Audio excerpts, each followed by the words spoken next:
Hello, folks. How are you? Hello, Maddie. So many of you are back. It's the soup, right? Thank you all for coming again, and we have a lot of new faces here too, so thank you for indulging us and coming to this. I'm really excited to do this again with Dave. Last time I talked a little bit about one of my inspirations for doing this, and I think the one thing I left out was Bruce on Broadway. I was lucky enough to go see Bruce on Broadway a month after it started. So excited to have spent 10 grand on a show that you can all see for $10 on Netflix now. But, the extraordinary thing was, there's Bruce in this little theater and he's telling us stories, the original song story, and, except it was a lot more than an hour.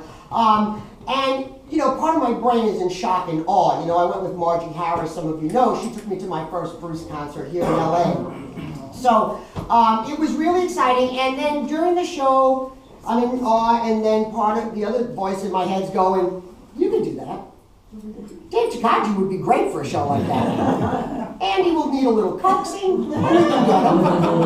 And this is what I think of crowd. So I'm really, really excited, and it was a phenomenal show, and that's one of the impetus for making me do this. I think this was a tremendous thing to do. And we have a few special guests today, and I'm so glad I forgot that story last week, because today in the audience is Jason Federici, the late great Danny Federici from the East Street Band's son.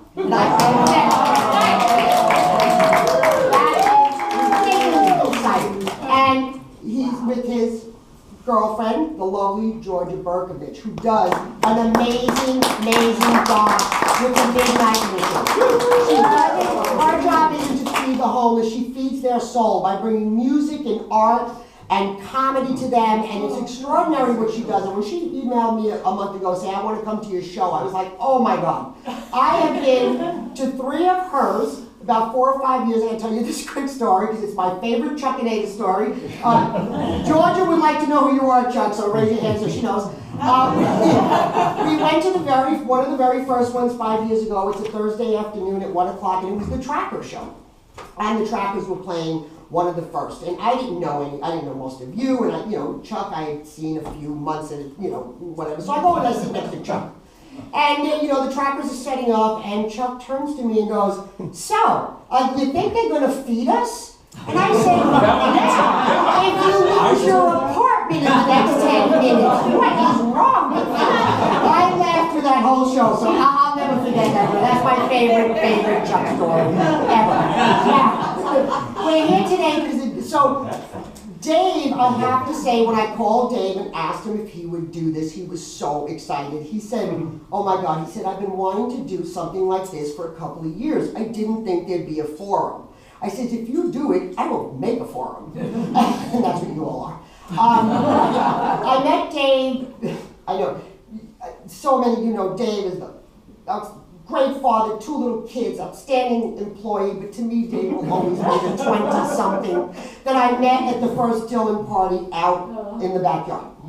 It's a good thing we had that party, because I've said that so many times, I would have no friends if we didn't have that party. Andy and I and Dave and my husband bought this house together. We met Dave at the very first backyard Dylan party, and I would like to tell you that Dave improved over the years and he got better in 26 years, but he hasn't. He was phenomenal the day he opened his mouth and we heard him sing. He's just that type of artist. He was amazing. He was just amazing, and he's brilliant. He's consistently brilliant. Consistently brilliant. I don't know what else to say about him. 3 years later, we moved him into the house. He lived here with us for 6 years. Except he kept banging into the closets, and my ex-husband got tired of fixing the closet. And I said, but he sings so good, don't worry about it. And we built this room when Dave moved out. This room was finished when Dave moved out, when I had my first child. So now I have a kid, at the same age around when I met Dave, and I say, look, Dave didn't turn out so bad. I'm sure Mark will be fine. But I loved his music and I loved his songwriting. My only complaint is it doesn't come around as much as I like. You know, for the last 5 years, we've lost track of Dry September Dave because he was busy with, you know, finding lost title tracks. And I know a couple of years ago I wanted a Dry September concert and I would text him, you know, every 5 minutes, you know, really, you gotta do it. And then I went to Big Guns. I said, I'm gonna go to the boss's boss. And I was sending Jen stuff like, can you just put it on your to-do list? You know, walk the dog and take out the garbage and book a Dry September show. It's one of my favorite bands from way back, and hopefully this summer we'll have it. Now, don't think I'm really prepared for this. I lost my passport this week, so I had to go through every piece of my house.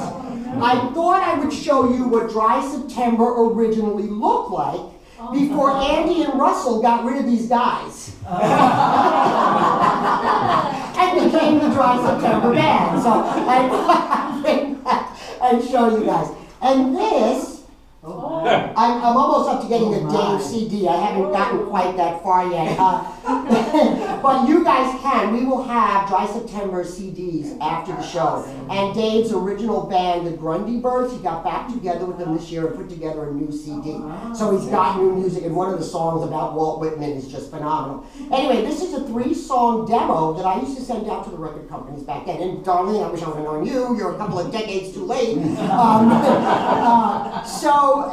You know, it's just one of my favorite bands. And all right, I got to tell this story because This is the show, right? This is the short intro. It's my short intro. I already warned you. I saw Andy and Renee do this song at the Annex about a couple of weeks ago, and of course, I call Andy, I go, oh, that's such a great song, did you just write it for the album? And he goes, it's a Dave Tokaji song. I said, oh, that's great, Dave is doing new music. It's only about 10 years old. So, anyway, keeping up with that, without any more talking by me.